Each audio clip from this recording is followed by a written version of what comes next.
The dream. The escape. The boy heads into his room to go to bed.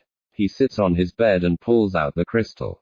He stares into it and remembers things his dad would tell him. Everything's connected. Everyone and every living thing, no matter how far apart. And every being, every creature, deserves to live and let live in peace. Follow the path your heart desires. After all, you're a Goodheart, son. You can't go wrong. Follow the path set before you. No matter how hard. Endure to the end, and you shall wear the crown. He suddenly gets very sleepy and falls into a deep vision. He sees a planet hanging in the blackness of space. Around the planet was a thick golden ring of brilliant glowing crystals. Down on the planet's surface there is a terrible war being waged. Man and beast are united to fight off a legion of faceless soldiers and machines. He saw terrible flashes of death and war and all its atrocities. The defenders had become cut down to a mere scattered few. Most all the kings of beasts of the lands were struck down, leaving behind many with no king, and no land. He sees a young girl crying, and she calls for him to save her. A woman in chains lies in deep darkness. She was worshipped by many loyal followers, but now held captive by a large man with a shaved bald head and empty eyes shrouded in black darkness. The girl pleads for help, then the man turns to look Quinn right in his eyes. The man's face turns grotesque with flames coming from his eyes and mouth and through deep cracks forming on his skin. The man's anger comes to a deafening roar as the girl's pleading became louder. Save us, Quinn, she screams. Save us from the monster. He will not stop until it is all gone. Everything ever known. We need you, Quinn. Please help us. Save Pangea from the monster, Quinn. We need you now. You are the key. The black dragon must fall. As the screams and sounds of battle reached its peak, Quinn shot up in his bed with a scream and he is covered in a cold sweat. He sat there in the dark, trying to pull himself together. He had never once had a dream that felt as real as this, where he could smell the foul blood in the air, and feel the hot breath of the monstrous bald man on his face. He couldn't go back to sleep. He tossed and turned, trying to forget the bad dream. She called my name, he pondered. It seemed so real. I can still see her face perfectly in my mind, and it was very disturbing to him to see her crying and scared. Just a stupid dream. Morning came and his mother came in his room to find him awake already and staring intently at the crystal he had held tight throughout the night. Hey mister, time to wash up and get ready for school. Mom, I don't feel well this morning. I think I'm sick or something. Can I stay home from school today, please? Again. Why? Is it those guys picking on you again? I swear, if those little modified monsters are picking on you again, I'll... No, Mom, stop please. I just need some rest and some time alone. Is that okay? I just wanna try and figure some things out on my own. His mom pinched his cheek. Of course, honey. You take some time, and get some rest. I have to run out to take care of some things, but there's plenty of food in the kitchen. Just don't burn the building down. Thanks, Mom. I promise I won't. I trust you. I love you so much, honey. Call me immediately if you need anything, okay? Okay, Mom. Love you too. Julie left Quinn's room as he stared back at the crystal. He was confused and in awe of such a small thing, with its mysterious and hypnotic glow and the strange subtle vibration it gave as Quinn held it carefully in the palm of his hand. My dad wouldn't just leave me some random thing that had no use, he pondered as he held the crystal up to his eyes, squinting as he inspected it closely through the sunlight shining through the blinds of his bedroom window. Where did my dad get you from anyway? As he thought about these things, and about his father, who was now somewhere out there in the vastness of the cosmos, in an undisclosed location, on another government job he could never speak about to anyone, Quinn grew frustrated and shoved the tiny crystal into his pocket. His stomach gave a deep grumbling growl and he went into the kitchen and poured himself a bowl of alphabet cereal. He took a seat at the kitchen table and sighed as he tiredly shoveled spoonfuls of the cereal into his mouth with a blank stare on his face. He felt like the night's dream took a lot out of him, as if he had fought the war himself. Stupid dream, he said to himself. Just a stupid dream. I'm so tired now I'm gonna go back to. Before Quinn could finish his sentence he was suddenly stunned and perplexed at the arrangement of cereal in his spoon. It read, Pangea in little cereal and marshmallow letters floating in milk in a perfect little row. What? Pangea? The one from my dream? Quinn gasped. Impossible. There's no chance of something like that happening again. There's no way, he said. He ate down the bite and scooped up another spoonful. It read, Save us in tiny little crunchy letters. No, he did it again. To his shock and amazement, it read, Hurry. Quinn nearly fell out of his chair. Okay, so that was all weird. First with the dream, the girl, calling my name from Pangea, then the spoon thing. But I'm sure there's no connection, and it means nothing, he said as he wandered aimlessly through the apartment. Then another one of his father's famously repeated sayings popped into his head. Nothing happens by mere chance, my boy. It is all divinely orchestrated by something much more intelligent than ourselves. Take a leap of faith. There are signs everywhere. Okay then, he said. He rushed into his bedroom to analyze the crystal for any kind of sign or clue. Under a microscope it seemed to be alive with a soft golden light inside it. I've never seen anything like this before. He then put the crystal under the microscope's computer setting for analyzing elements to find out what it was made of. Maybe this will give me some answers. Computer, please analyze this for me.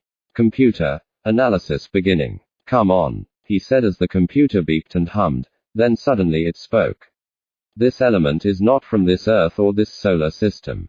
It has been classified and it is a violation of the laws of the United Continents of the Americas to have in your possession. What? Classified? A violation? For a tiny rock? Computer, I must warn you that my programming protocol in the Aegis Building is set to notify the proper authorities of such a violation, as the risk of an unknown and classified element could possibly be harmful or fatal to a human or population. What? You're ratting on me? Quinn shouted. Stupid machines. Please quarantine yourself in your immediate quarters. The authorities have been notified, and will soon come to your location to proceed with securing and containing identified and classified element in your possession as well as any and all suspected persons involved in possible possession of classified materials and or elements located in your immediate vicinity.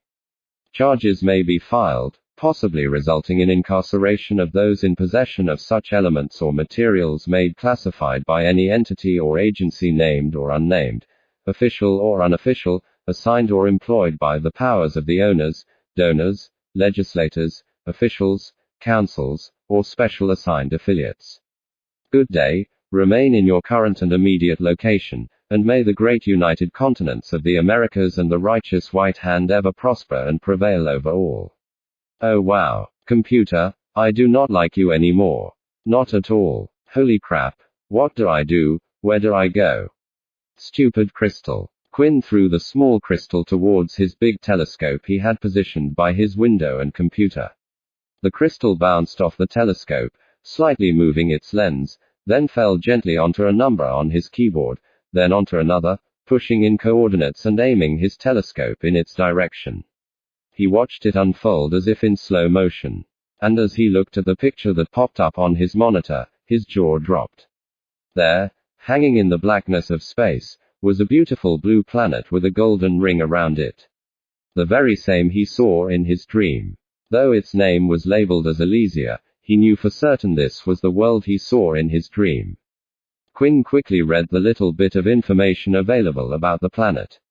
It seems that a Native American man rediscovered it in the year 2107, and through a battle in court sought the means to its rights, and won, and many of the natives traveled there, as it had been passed down in their creation stories and myths of origin for many generations, until through scientific investigation it had been proven to be a true account of their people.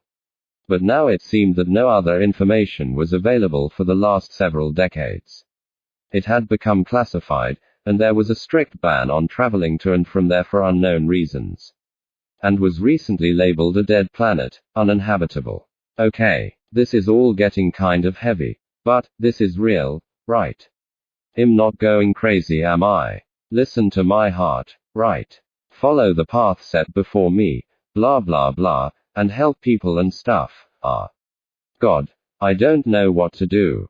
The computer warned, the proper authorities have now arrived at the front of the building and will be with you shortly. Please remain calm and remain seated.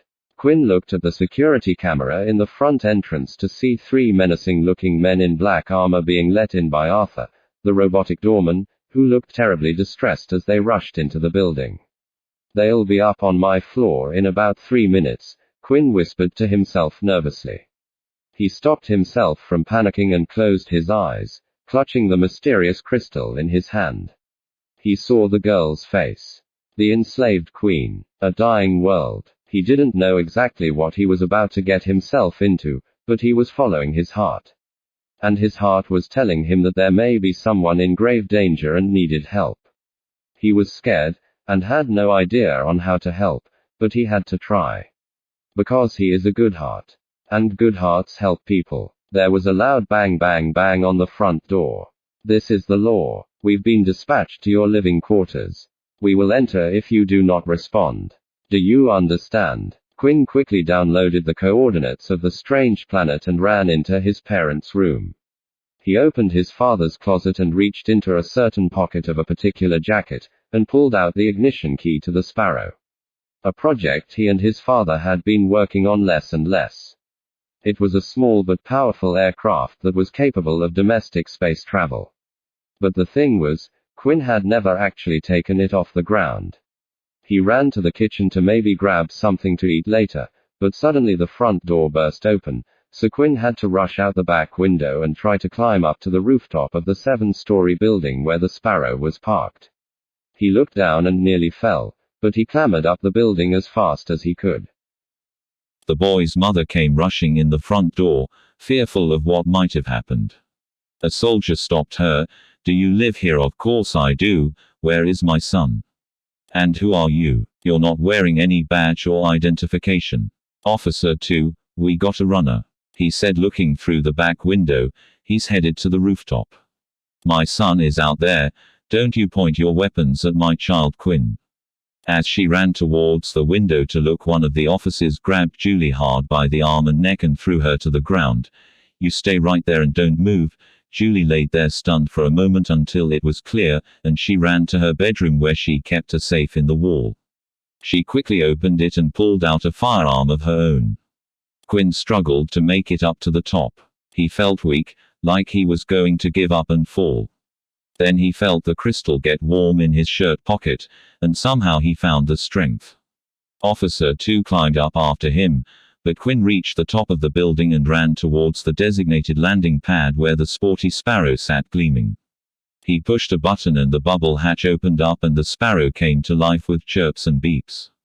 "Okay, little Sparrow, here's the coordinates. We're gonna finally take you outside the atmosphere." The Sparrow's power supply was at full capacity and ready to take flight. Suddenly a bullet bounced off the Sparrow's hull. Quinn could see an officer had reached the roof and was firing at him. He revved up the engines ready to launch. Then he saw his mom had come up to the roof and was in a standoff with 2 officers. "Mom." "No." The Sparrow began to automatically raise into launch position. "We will now depart to your set destination in 5, 4, 3, 2. Suddenly 2 shots rang out, taking the officers down. Julie turned to see a man with plum-colored hair jumping down from a nearby ledge. "What? Who are you? What is?" "Don't thank me just yet, ma'am. Time is of the essence," he said as he fired a shot at Quinn's aircraft. "What are you doing? My son is in there." "Not to worry. It's just a tracking device that just now attached itself to that fine little ship. Now you can thank me." Inside the fast-ascending Sparrow, Quinn tried to look back to see his mom. He wanted all of this to stop so he could run to her, but could not override the launch sequence. The Sparrow was now accelerating at such a high rate of speed that Quinn could no longer see his mother below. Miles upon miles of layered skyways packed high and heavy full of air traffic was all that could be seen. But Quinn's father David Goodheart secretly spared no expense at equipping the Sparrow with the best, most advanced safety and durability features money could buy, enabling the little craft to quickly find the best route through the dense layers of seemingly never-ending air traffic. Suddenly the cockpit lit up with a vibrant green as it announced, "Safest, fastest route detected. Now approaching lower risk open air space." Quinn clutched his seat tightly as the little bird suddenly blasted its rear thrusters, flattening Quinn against the pilot's seat like a pancake. "I think I'm gonna throw up a lot," Quinn groaned as the Sparrow shot up, through, and out of the darkness of the final layer of air traffic and into the bright and open sky. Quinn noticed all the honks and squeals and chaos of the skyway traffic was replaced only by the sharp whipping winds as they tore across the sky like a razor's edge, leaving behind everything Quinn had ever known. As the nose of the sturdy little Sparrow began to pierce the dark star-studded veil, and the reality of that thought started to sink in and a fearful ache dropped on his heart like a ton of bricks, and in that very moment of heartache, pain and fear, Quinn's eyes opened, as he felt in a way, for the first time, as the first great truth, and the vastness of the cosmos spread out before him. Julie and the strange man watched until Quinn and the Sparrow disappeared into the sky. Julie began crying, "I don't know what happened, what just happened." The man, "We don't have time here. We must leave now. You just killed 2 people. I'm not going with you. Who are you?" "Name's Vegas. John Thomas Vegas. And ma'am, if it means anything to you, those guys were not regular people. And believe me, they had it coming. Plus there was a third one that escaped and is slithering back to his boss as we speak. And I'm someone you need to trust real fast." She still hesitated. "You can stay put and wait for a whole bunch more of those guys to descend upon your home and tear it to shreds while they interrogate you in ways that I'd rather not mention, or you can come with me to a safe zone, and find your boy. It's better if we find him than them." "But why? I don't understand." Julie stood in a hesitant daze, her eyes trailing off of anything in particular, wide open and perplexed, but her mind was too overloaded, she saw nothing. "Please ma'am, it's Julie, am I right?" Julie broke partially from her catatonic paralysis to look at him. "Yes," she said. "How did you know?" "Come with me, Julie. I don't have all the answers yet, but I will help you." Julie looked in his eyes.